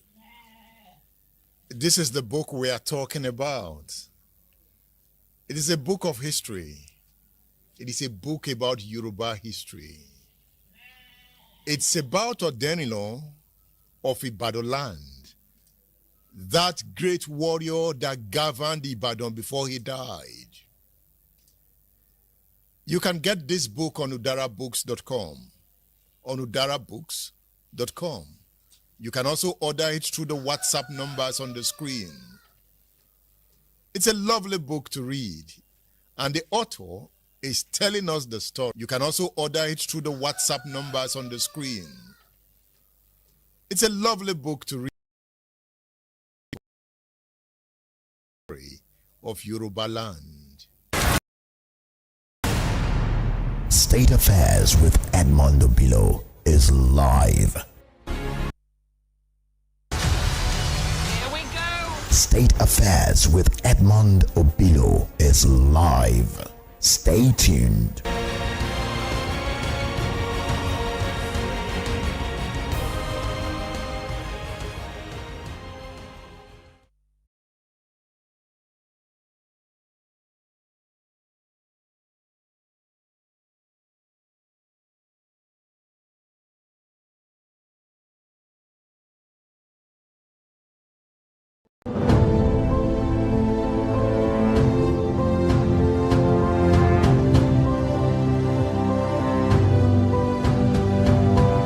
We're actually at the beginning of the lot 1 of the first section of the circular road. Like I said earlier, the first section is about 32 kilometers span. So this is actually constructed by Cranebrook Limited. And I'm saying, if you look at what is here, if you look at to my left, you see the UTech University. And if you look to my right, you see another industry around. And you can have a view of the communication gadgets that also power light around this axis. If you're coming into the city of Ibadan, you're coming to the light that His Excellency Engineer Seyi Makinde has actually created for the good people of Oyo State. So let's take the journey together. This is the beginning of the first phase of the circular road.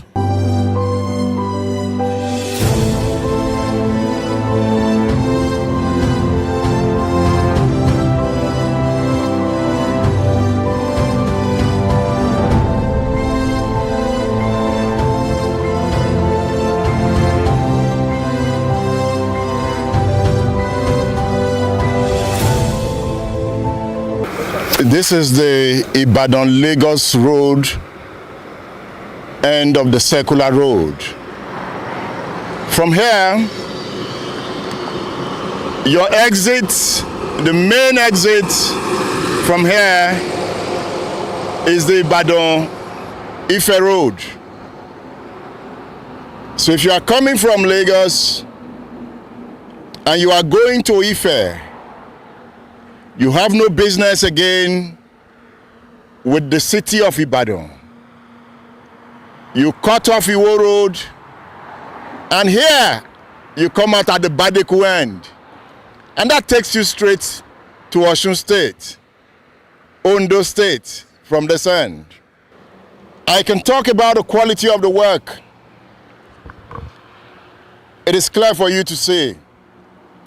Perhaps Seyi Makinde can turn this bridge to a tourism attraction. You can't see how to open up a city. For a long time, Ibadan needed a new project that could open it up to a new level of development.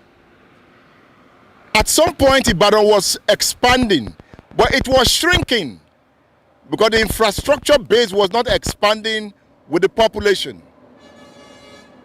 With this project, you have opened up the city. So what will happen? A new Ibadan city will begin to emerge on the corners of this road.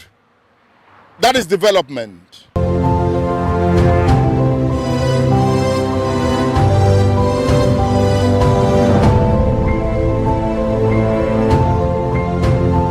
What Hedmond said, that the city of Ibadan, that you don't have any business if you're going to Ilesha, Ife, Ondo, you don't have any business to come into the city of Ibadan again. What you need to do is come in at this end. If you're coming from Lagos Ibadan Express, come in at this end and go straight to Badeku end and bust out at the Ibadan Ife Express.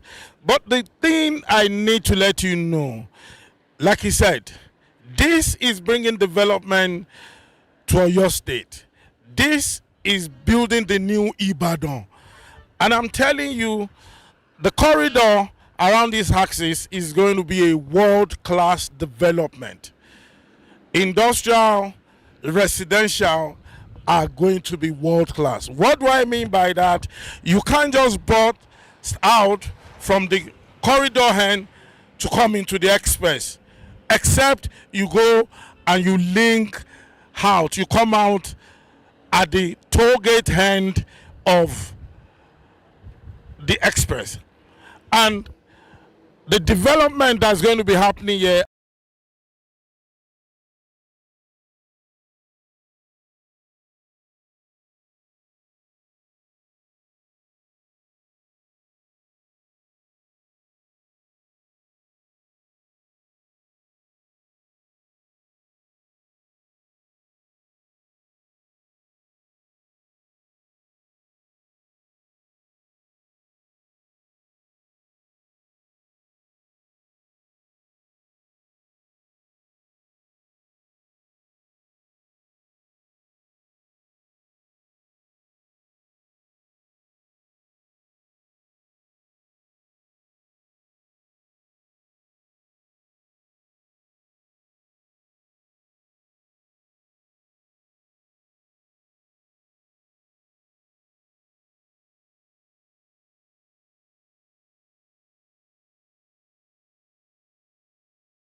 You want to be governor come 2027.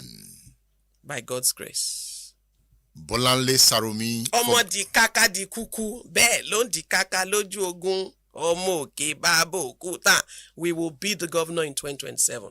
You're so sure. Very sure. The same way I was sure as well then. But God said it wasn't time. State Affairs with Edmondo Bilo is live. You want to be governor come 2027. By God's grace. Bolanle Sarumi. Ọmọ di kaka di kuku, bẹ́ẹ̀ ló ń di kaka lójú ogun. Ọmọ òkè bàbá òkúta. We will be the governor in 2027. You're so sure. Very sure. The same way I was sure as well then. But God said it wasn't time.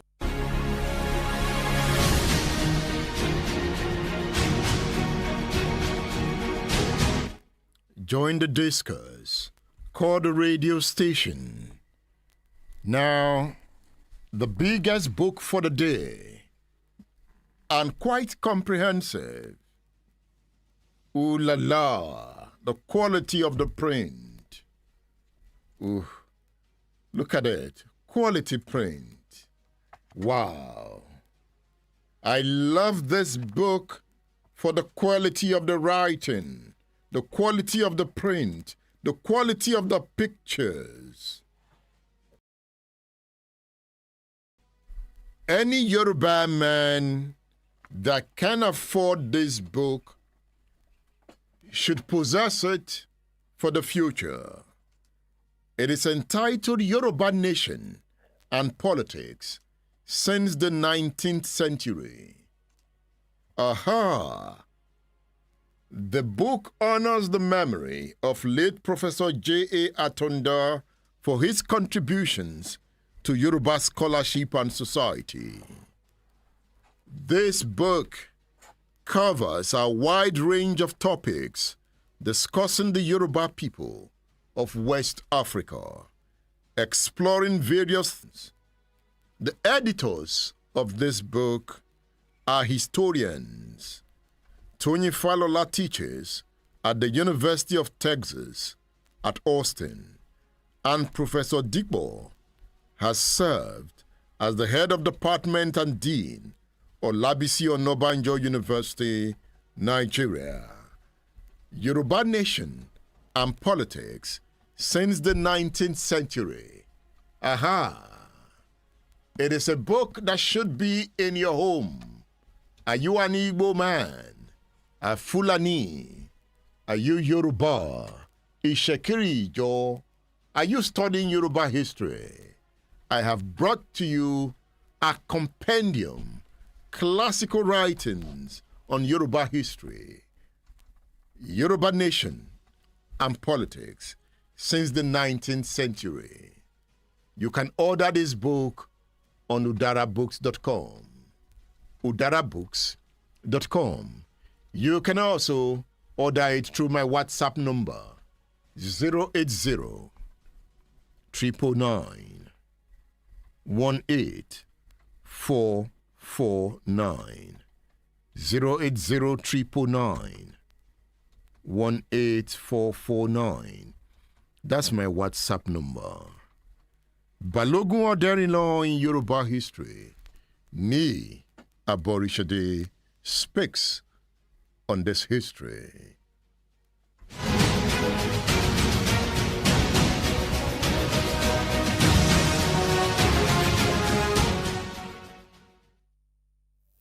The rebels wanted Ibaolioli dead. Yes. Not only the rebels, almost people of Ibadan land. He defeated the rebels. Them. He defeated the rebels. This time, they now recourse to a medicine man. Yes. From Ife. A juju man from Ife. Oliole got wind of this information. Yes, and invited the juju man to come to his house. He used one of his servants to lay ambush on him on the top of the roof. The man was laying ambush. As the juju man stepped in Oliole house, the man on top of the roof came down to club him. But the juju man was fortifying himself. He dodged the club and saw what happened. So he stepped back. He chanted some incantation and destroyed that man. Later he put a curse on Oluyole himself. And within a short period of his curse upon Oluyole, Oluyole was just riding his horse one day. He fell from the horse. And that was the beginning of his calamity. Did he place the course around Ojaba? Yes. And in the center for Ojaba, that's where he placed the course against Oluyole himself. And the course was effective. Because not far from that time, as Oluyole was riding his horse through the town, he fell from the horse and he never recovered from the fall. He died. Oluyole died. He died.